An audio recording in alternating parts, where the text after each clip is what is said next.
Ya, kita bersyukur kalau kita masih diberikan Tuhan kesempatan pada pagi hari ini untuk boleh datang, bersekutu, datang berdoa kepada Tuhan ya. Banyak, mukjizat, banyak keajaiban yang diberikan Tuhan kepada kita selama hidup kita. Ya, kadang kita tidak sadari, kita merasa itu adalah karena kuat kita, karena gagah kita, tapi sebenarnya tidak.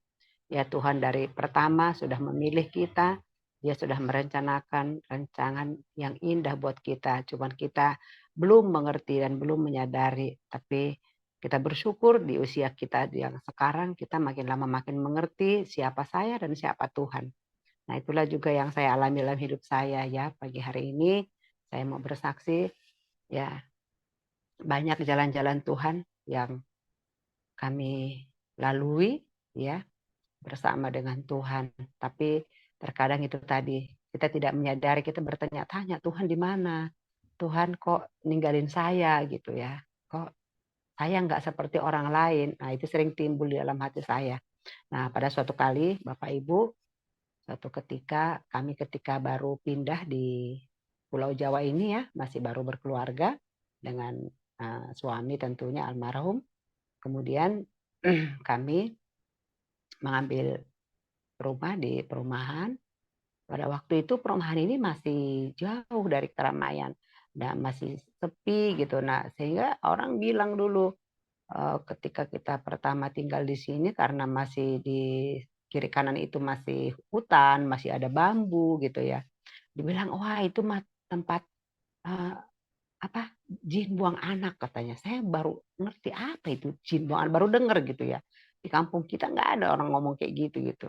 Nggak ada bahasa jin kayak gitu.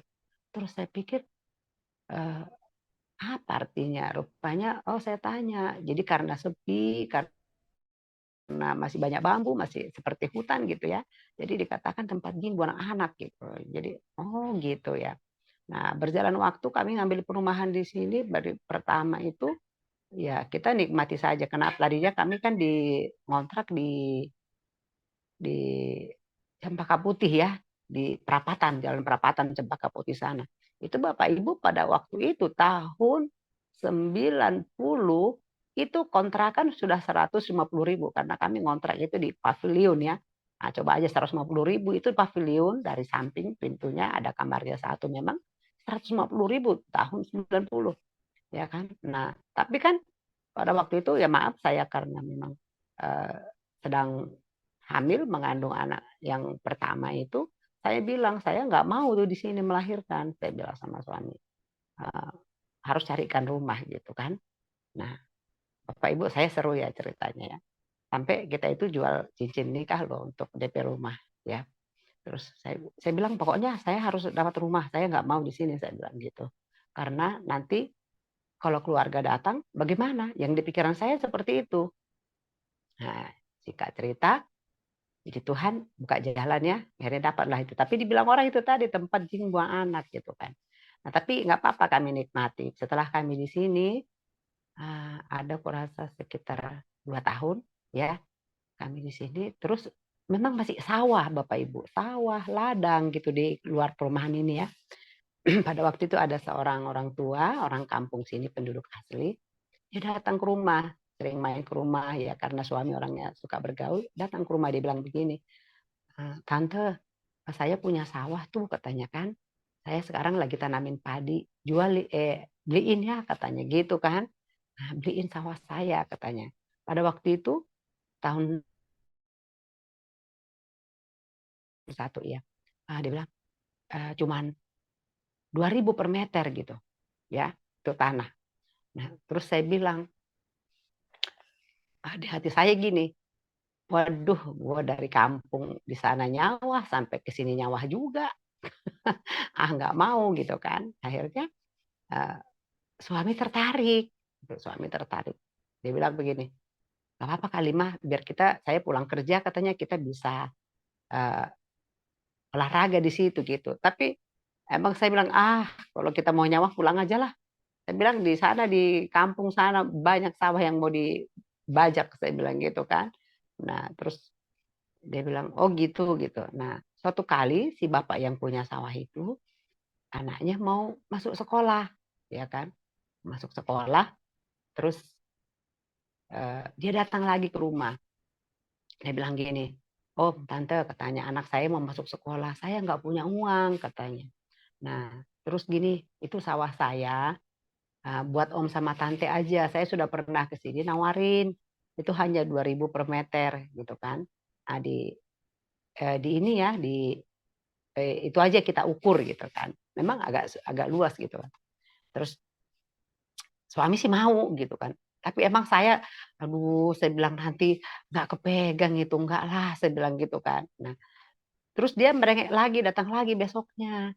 "Kalau gitu Tante, kalau Tante nggak mau, gini aja deh, saya butuh uang," katanya.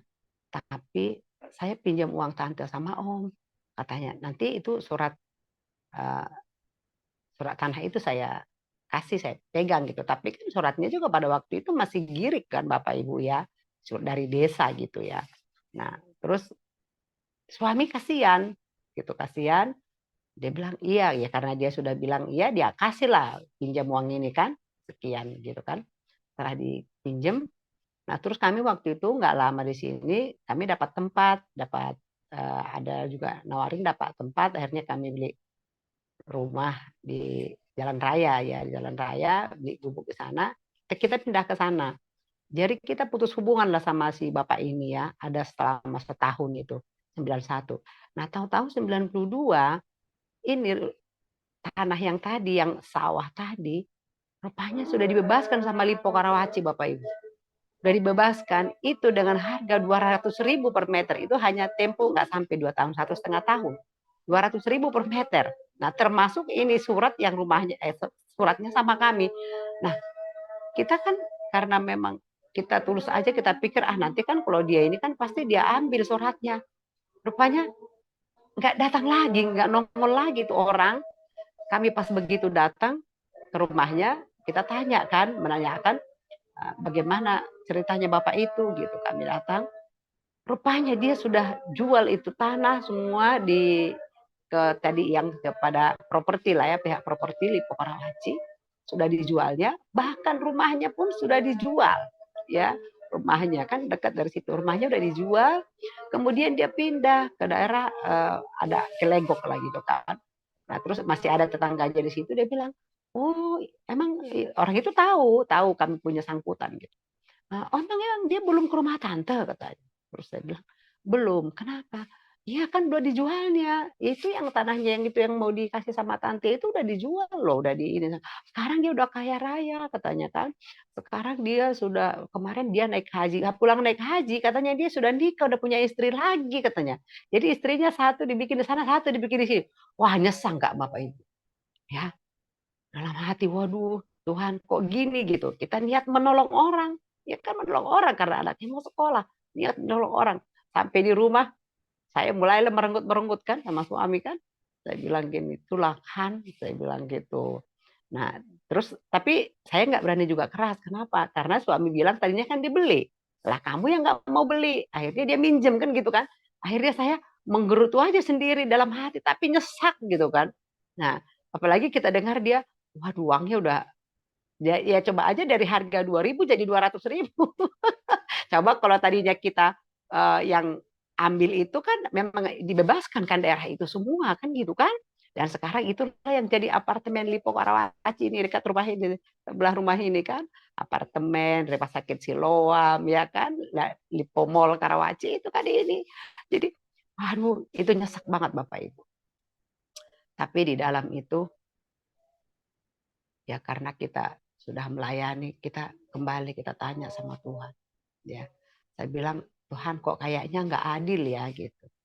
Kok dan kita jujur ya secara manusia, naluri manusia pada waktu itu saya berpikir kalau tadinya itu ya terjadi kita beli, kita sudah kaya raya mungkin gitu. Tapi saya bersyukur pada waktu itu kita sharing sama suami, suami hanya bilang begini, eee, "Ya memang itu bukan bagian kita," gitu. Jadi nggak usah disesali, ya itu uang nggak kembali, kita nggak ketemu dia sampai hari ini dan itu uang uang kita itu tidak kembali. Dan surat rumah itu pun sudah kita ini karena udah nggak ada gunanya, Lipo sudah berdiri kan berapa dari tahun 92 mulai ya udah nggak ada gunanya, akhirnya udah kita buang, saya udah buang surat-surat itu kan gitu karena nggak ada gunanya. Nah tapi pada saat itu pada perenungan kita nangis ya, saya nangis, saya berdoa, saya bilang Tuhan kok gini ya, gitu. Kami juga saya bilang sama Tuhan, kami juga bukan berlebih Tuhan, tapi pada waktu itu kami menolong gitu.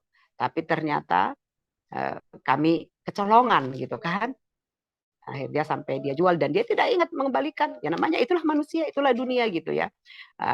Dia tidak ingat mengembalikan utangnya kepada kami dan dia sudah kaya raya ya bahkan seperti tetangganya setelah dia pulang dari mana dari Mekah dia naik haji halal kan begitu ya orang sini kan begitu dia punya duit dia naik haji dan pulang dari sana punya istri baru tambah istri jadi naik haji pulang dari sana tambah istri nyesak deh itu ya tapi itu tadi kita kembali kemana kita mengadu nggak ada ya satu-satunya kepada Tuhan ya itu pada saat itu kita berdoa kita nangis di hadapan Tuhan kemudian Tuhan kasih firman Tuhan buat saya ya yaitu di Amsal 30 ayat 7 sampai dengan 9 ya saya bacakan buat kita semua Bapak Ibu ya.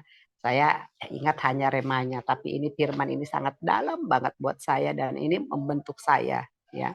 Dikatakan di situ dua hal aku mohon kepadamu jangan kau tolak sebelum aku mati yakni jauhkanlah daripada kecurangan dan kebohongan itu kan. Jangan berikan kepadaku kemiskinan atau kekayaan. Biarkanlah aku menikmati makanan yang menjadi bagianku. Supaya kalau aku kenyang, aku tidak menyangkalmu. Dan berkata, siapa Tuhan itu? Atau kalau aku miskin, aku mencuri dan mencemarkan nama Allahku. Ya, itu dahsyat. Tuhan kasih firman Tuhan itu. Jadi yang saya ambil dari situ, yang kami hidupi sama suami, mulai dari situlah kami lebih sungguh-sungguh lagi melayani Bapak Ibu. Jadi di situ dikatakan saya jangan miskin Tuhan. Karena kalau miskin nanti sampai mencuri nama Tuhan dicemarkan. Tapi kalau kaya juga tidak gitu. Jadi kalau bahasa dunia sekarang katanya yang sedang-sedang saja gitu ya. Nah di situ kami makin mengerti. Jadi nggak ada. Maksudnya Tuhan itu sudah menyediakan bagian kita ya tepatnya tadi yang di dalam ayat yang ke-8 itu biarkanlah aku menikmati makanan yang menjadi bagianku. Jadi Tuhan itu sudah membuat rencana, sudah membuat garis kehidupan untuk kita. Ya termasuk untuk kami satu keluarga.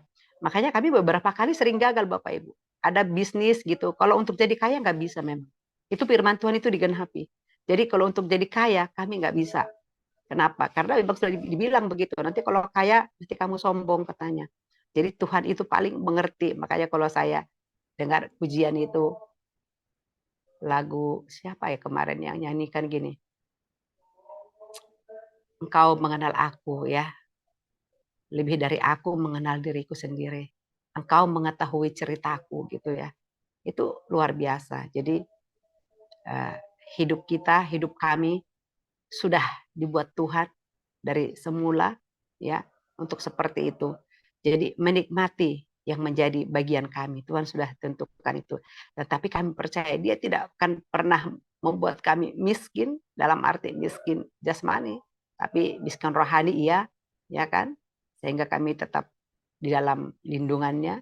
Tapi untuk kaya jangan katanya. Karena nanti kamu jadi sombong, jadi kamu jadi lupa gitu. Jadi kami menikmati saja firman Tuhan itu, berjalan bersama dengan Tuhan sampai hari ini. Ya demikian Bapak Ibu, itulah sharing saya buat hari ini. Ya saya belajar terus dan belajar terus sampai ketemu muka dengan Tuhan Yesus. Haleluya, itu saja. Selamat pagi, semoga jadi berkat. Shalom buat kita semua. Saya kembalikan ke Pak Surbakti. Salam, salam puji Tuhan ya, dasar luar biasa. Ini baru kulit-kulitnya disampaikan nih, belum lagi yang ke dalamnya ya. Nanti kita akan dengarkan lagi hari berikutnya. Sekarang saya serahkan kepada Ibu Rumalam. Silakan Ibu Rumalam. Shalom Pak. Shalom Pak, kedengaran suara saya Pak? Jelas, jelas. Jelas, jelas Bu. Ah, Shalom. Shalom saudara-saudara yang dikasihi oleh Tuhan Yesus Kristus. Selamat pagi semuanya. Selamat kita mengikuti Zoom. Terima kasih ya atas pertolongan Tuhan selama ini kepada saya ya. Saya terus terang aja ya. Kayaknya dari dulu sering sekali saya mengalami masalah gitu. Maksudnya banyak mengalami masalah. Padahal terus terang aja ya. Kami nggak pernah gitu, nggak melayani Tuhan gitu. Apapun yang terjadi, ibarat kata kebaktian komsel, doa, ataupun saya ngajar sekolah minggu yang kurang mampu, saya layani terus gitu. Tapi singer, WL gitu ya. Tapi ya itulah ya, selalu ada masalah. Tapi saya nggak pernah bersungut-sungut ya. Saya nggak pernah bersungut-sungut. Saya bahkan selalu mengatakan Tuhan itu baik, sangat baik. Saya berpikir positif gitu ya. Saya biarpun banyak masalah, saya selalu bilang, saya katakan selalu dalam hati saya, harus tenang. Apapun yang terjadi harus tenang, harus kuasai diri, harus kita berdoa berserah kepada Tuhan. Ya, terus kata anak saya kadang-kadang, sampai mana, sampai sejauh mana kita tenang? Ya sampai Tuhan Yesus datang, saya bilang. Ya itulah ya. Begitu juga waktu suami saya meninggal ya. Pada saat itu ya terus terang aja karena suami saya di DKI kan banyak duit gitu ya, apa aja ada uang ini, terus tiba-tiba dia sudah meninggal, otomatis kan semuanya nggak ada kecuali gaji janda pun saya dapatkan tidak tidak eh, tidak penuh dengan 2 juta gitu, 1.999.000 lebih gitu. Terus anak-anak saya bilang, dah kok tinggal segini mak kan dulu banyak duit. Ini gimana begini ceritanya? Saya bilang ya nggak apa-apa lah. Tahu sih dipikirin. Ya kalau nggak ada uang ya kita bikin bubur kan nggak usah susah-susah kan. Kan kita makan daging. Saya bilang daging apa mak kalau dagang uang segini? Ya tahu itu kan daging yang tidak bertulang. Justru bagus kan. Ya bagaimana caranya? Ya udah ya. Udah itu saya tenangkan anak-anak saya. Padahal hati saya terus terang aja ya deg-degan juga sih. Tapi ya bagaimana ya? Pada saat itu ya, saya duduk sendiri di meja gitu ya. Saya duduk sendiri di kursi, di meja saya taruh jus timun. Udah itu saya minum jus itu. Biasanya kalau dalam keluarga saya, kalau ada makanan harus semuanya bagi rata. Seperti jus timun, jus alpukat, ataupun mangga, ataupun jus nanas gitu. Semua kami ada berapa di rumah, limanya gitu, paling-paling kan sisanya saya kasih suami saya gitu ya. Emang sih semuanya saya buat. Pada saat itu saya bikin jus timun, saya nggak nyadar bahwa suami saya itu sudah meninggal. Saya kira dia masih ada gitu ya. Kami sudah minum semuanya, terus ada satu saya sisain. Itulah ya, otak itu tak gimana ya, ntar juga dia pulang gitu, saya masukin ke kulkas. Terus dalam hati saya lah, kok gak pulang-pulang udah jam 4. Oh iya ya dia sudah meninggal gitu. Terus ya udah dah saya ambil jus itu lagi, saya minum lagi gitu daripada kebuang. Ya pikiran saya minum jus timun itu. Terus saya duduk-duduk. Ya namanya juga kita sudah berkeluarga dengan saya sudah berkeluarga dengan dia hampir kurang lebih 40 tahun ya, memori otak kita juga kan ada ya. Bagaimana kenang-kenangan, bagaimana suka duka, apa gitu. Terus sudah saya minum jus timun itu, ya udah saya tidur gitu, udah malam tidur gitu. Entah gimana kok pagi-pagi ya, pagi-pagi begini jam 5 saya bangun, saya mau masak, saya minum susu dulu. Sudah saya minum susu, udah selesai saya masak, saya bilang sama anak, saya pergi ke kamar anak saya yang paling besar. Saya bilang gini, kenapa ya mama ini kayak jadi nggak enak badan gitu. Kebanyakan kali minum ini jus timun katanya. Nggak tahu lah, saya bilang kan. Terus nggak tahu kok langsung lemes gitu, langsung muntah. Duduk di kursi juga muntah, ke belakang juga muntah. Terus anak saya yang nomor 2 langsung ambil baskom, dia tadangin gitu, muntah terus. Dia lihat saya sudah pucat gitu. Terus ya itulah ya, karena pikiran tadi ya. Terus udah itu ya anak saya langsung bilang, ayo itu ke rumah sakit, Mak. Ya udah, nggak usah jauh-jauh lah, di ini aja, cari puskesmas yang terdekat aja. Oh iya iya iya gitu. Totonya saya bawa ke Siloam. Bawa ke Siloam. Tahu sendiri kalau ke Siloam kan mahal ya. Periksanya udah berapa, obatnya udah berapa. Totonya udah periksa semuanya. Saya bilang sama dokter itu kenapa dok? Saya sering pusing. Saya bilang, pusing kenapa? Ya nggak tahu, masuk angin kali dok. Ah, mau nggak periksa torak katanya. Mau saya bilang. Udah periksa torak kepala, ya udah sama semuanya. Saya nggak nyangka Bu, saudara-saudara, rupanya uangnya cukup besar gitu ya, kurang lebih 2 juta. Kata anak saya nggak apa-apa lah Mak, yang penting sehat.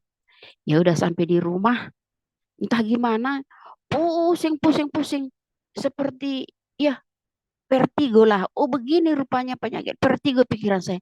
Saya mau bangun nggak bisa, mau ke kamar mandi nggak bisa, pusing sampai di rumah. Saya bilang sama anak saya, kenapa ini goyang-goyang selalu? Saya bilang, oh mama vertigo itu tuh. Ya udahlah, mama tenang duduk. Makan ini, minum ini katanya. Udah saya makan obat, udah makan eh, nasi, sudah minum air putih juga tetap pusing gitu. Aduh, saya bilang, Tuhan, ampuni aku Tuhan. Ampuni aku Tuhan, ampuni aku Tuhan. Tuhan tolong aku, Tuhan tolong gitu. Berulang-ulang aku memohon sama Tuhan ya. Tuhan tolong aku, ampuni aku Tuhan. Aku sering memikirkan hal-hal yang tidak Tuhan inginkan. Memang aku berkata, aku menyerahkan diri. Buktinya enggak Tuhan. Tuhan tolong aku bilang kan. Terus lama kelamaan pusing. Udah 2 hari anak saya langsung ya iya dia yang bebenah. Enggak dikasih saya, udah mama tidur aja gitu. Anak saya yang masak, anak saya yang nyampung ngopel. Pokoknya anak saya bertiga itu udah ambil alih semuanya pekerjaan saya gitu ya. Terus udah mau habis obatnya, bagaimana Mak? Mau kita ke dokter lagi? Enggak, saya bilang.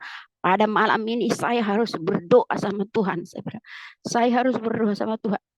Pada malam itu ya, saya berdoa sama Tuhan. Saya menangis minta ampun. Pokoknya saya bikin penyembahan,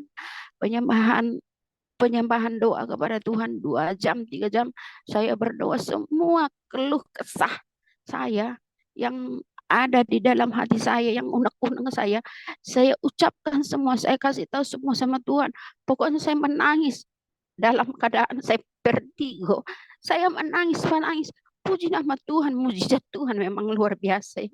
Pada saat itu langsung kayaknya tenang, adem, nggak ada pusing-pusing lagi itulah ya.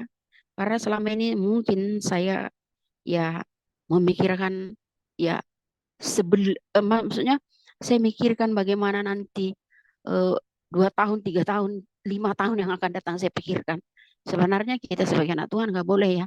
Masalah sehari memang ya cukup sehari gitu. Tapi ya itulah ya saya selalu memikirkan hal-hal yang eh, nggak harus kita pikirkan gitu ya. Tapi ya itulah ya mujizat Tuhan itu selalu nyata dalam hidup saya seperti di dalam Roma 8 ayat 2:28 mengatakan di sini kita tahu sekarang bahwa Allah turut bekerja dalam segala sesuatu untuk mendatangkan kebaikan bagi mereka yang mengasihi Dia, yaitu bagi mereka yang dipanggil sesuai dengan rencana Allah gitu. Akhirnya saya bikin penyembahan doa, saya menyembah setiap malam 2 jam, 3 jam. Saya menyembah Tuhan, saya serahkan semua ke dalam Tuhan. Puji nama Tuhan ya, udah beberapa hari saya lakukan. Saya malah lupa sama suami saya, nggak saya ingat lagi masalah-masalah itu. Kalau nggak dulu saya ingat dia bagaimana kebaikannya. Kalau saya sakit, ya pasti ya begini-begini. Dia nggak pernah ngomelin saya, dia nggak pernah marah. Biarpun kelakuan saya kurang menyenangkan dalam hatinya, paling dia bilang sadar mah gitu doang. Itu yang saya ingat, nggak bisa saya lupakan gitu ya. Terus saya kemana-mana juga nggak boleh, harus sama, harus sama, harus sama. Pernah saya protes gini sama orang-orang sendiri kok semua selalu sama suami. Saya bilang, ya bagaimana saya bisa mandiri? Saya bilang, nggak bisa, pokoknya nggak bisa. Kalau kemana-mana harus tunggu saya, tunggu saya, tunggu saya. Makanya saya terus terang aja ibu-ibu ya, disuruh saya ke Depok kemana-mana, saya nggak tahu. Kecuali tuh Ibu Nopi itu yang ngajarin saya, ayo naik sini lagi, naik sini lagi, naik sini lagi. Baru saya tahu. Saya memang sering ke Depok, entah kemana-mana, tapi bareng suami gitu. Tapi ya itulah ya, kita harus memang dewasa dalam hal apapun gitu. Ya maksudnya kita harus berani lah ya, sendiri. Eh, Mungkin ya suami saya berpikir dulu, kalau nanti kau pergi, kau lupa saya gitu. Padahal ya mana bisa kita lupa namanya suami, tapi itulah pikirannya dia ya. Karena pernah ada satu saat ibu-ibu ya, saya pergi sama teman satu gereja. Kami mendoakan teman saudaranya agak jauh. Terus kami itu ada 4 keluarga, kami pergi dari jam 2, kami pulang jam 2 malam juga. Jam 2 siang kami pergi, pulang jam 2 gitu. Kami pergi itu, kami mendoakan yang ini, mendoakan saudaranya lagi, mendoakan saudaranya lagi gitu. Pulang-pulangnya, ayo makan sini, di restoran ini enak. Udah ngobrol-ngobrol, kita ke restoran ini enak. Ya udah kita ngobrol-ngobrol-ngobrol, pulang-pulangnya jam 2 mungkin. Mungkin dia trauma dalam hal itu loh, kalau pergi lupa saya mungkin kali, padahal ya kita sebagai istri kan nggak mungkin kita lupakan suami gitu, tapi itulah ya. Tapi puji nama Tuhan, biarpun suami saya nggak ada sekarang ini, setiap ada masalah saya selalu tenang menghadapi apapun. Saya nggak pernah marah-marah, nggak pernah lagi emosi, nggak pernah memikirkan hal-hal yang enggak. Saya seperti Matius di sini 14 ayat 22 27 ini agak panjang. Ini masalah apa namanya, eh, apa namanya, murid-muridnya di pantai gitu mengambil ikan itu waktu, eh, lupa sih gimana ceritanya lah ya, tapi ya di sinilah intinya, inti ayat ini ya, memang kita setiap masalah itu memang kita harus tenang. Kedua, pokoknya kita jangan fokus pada masalah itu gitu. Ya, kalau memang ada masalah, ya udah nggak usah dipikirin. Ya kita berdoa, kita serahkan sama Tuhan. Ya udahlah, masalah sehari cukuplah sehari, ya besok lain lagi gitu. Begitu juga ketiga, kita jangan bimbang. Jangan kita bimbang pertolongan Tuhan itu. Kita percaya bahwa Tuhan itu setia dan adil. Dia pasti menolong kita tepat pada waktunya. Kita menyerahkan hidup kita sepenuhnya ke dalam Tuhan. Apapun yang terjadi, kita selalu katakan Tuhan itu baik, sangat baik. Karena kita tahu bahwa sebelum kita dibentuk atau sebelum kita lahir pun ke dunia ini, Tuhan sudah mengenal kita. Dan nggak usah kita khawatir, nggak usah kita takut. Kita adalah biji mata Tuhan. Dia selalu memperlakukan kita eh, dengan baik. Terkadang kita memang ya sebagai manusia banyak ya kita lupa atau banyak karena masalah gitu kita lupa pertolongan Tuhan gitu. Tapi ya di sini saya sangat bersyukur kepada Tuhan bahwa mulai dulu sampai sekarang ini saya selalu tenang dan saya bisa eh, menguasai diri kalau setiap ada masalah.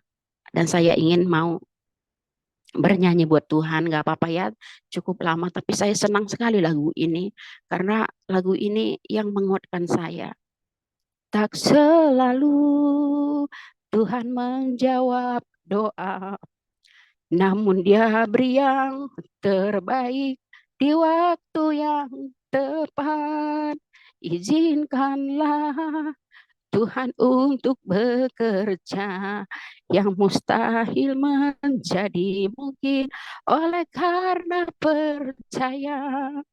Yesus mendengar lebih dari yang kudoakan. Yesus menjawab lebih dari yang kuharapkan, dengan caranya di waktu yang tepat. Ku kan melihat Dia jadikan semua. Saya setiap ada masalah ya, itu yang saya nyanyikan. Karena Tuhan ya, terus terang aja, begitu banyak permasalahan yang kita alami juga. Tuhan itu enggak, ya setiap ada permasalahan yang ada dalam diri kita, Tuhan itu enggak satu ya, Dia enggak langsung jawab, mungkin tunggu dulu, mungkin tidak dijawab sama sekali ya. Karena apa? Tuhan lebih mengerti kita. Kadang-kadang emosi kita ada ini, maunya harus jawab enggak. Tapi saya selalu bersyukur kepada Tuhan ya, karena saya sekarang sudah bisa menguasai diri, saya tenang, ya itulah. Terima kasih atas kesaksian saya cukup panjang. Terima kasih. Amin. Amin.